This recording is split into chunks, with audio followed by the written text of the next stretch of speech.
Hello, and welcome to my review of the popular novel, The City of Ember by Jean Duprat.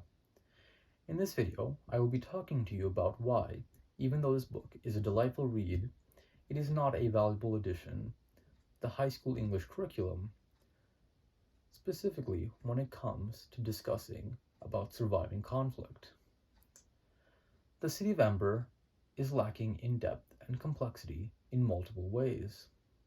While it is a wonderful and very accessible read, its narrative and themes may not be delved into deeply enough to provide students with the needed complexities for analysis.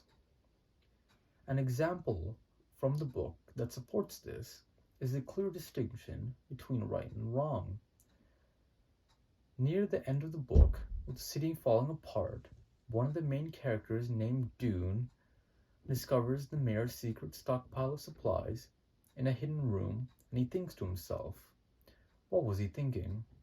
If he still had the light bulbs when everyone else in Ember had run out, would he enjoy sitting in his lit room while the rest of the city drowned in darkness? And when the power finally ran out for good, all his light bulbs would be useless. Possessions couldn't save him. How could he ever have forgotten that?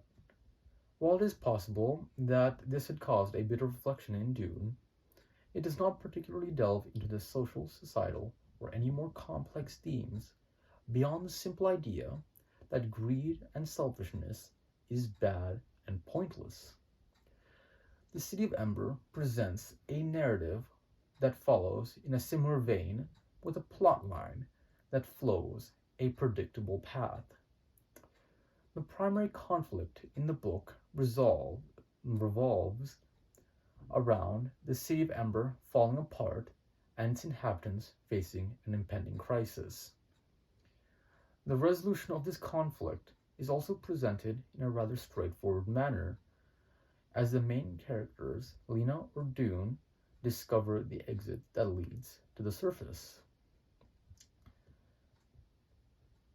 While this resolution may bring about a sense of hope, it lacks the depth and complexity that the high school English curriculum needs in its books.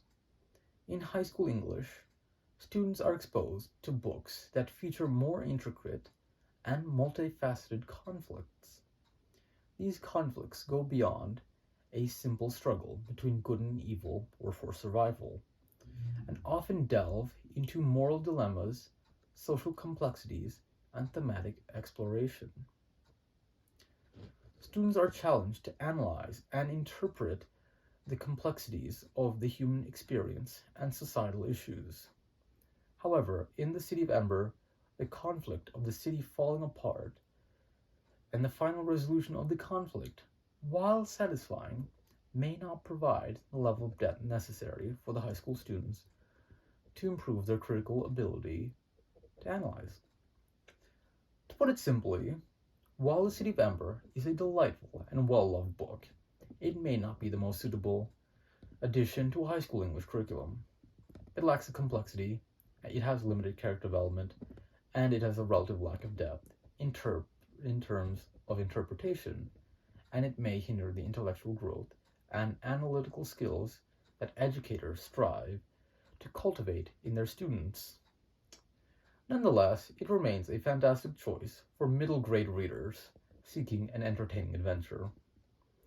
As always, the decision of which book to include in a curriculum ultimately rests with the educator, considering the specific goals, preferences, and needs for their students. Thank you for listening. That is all.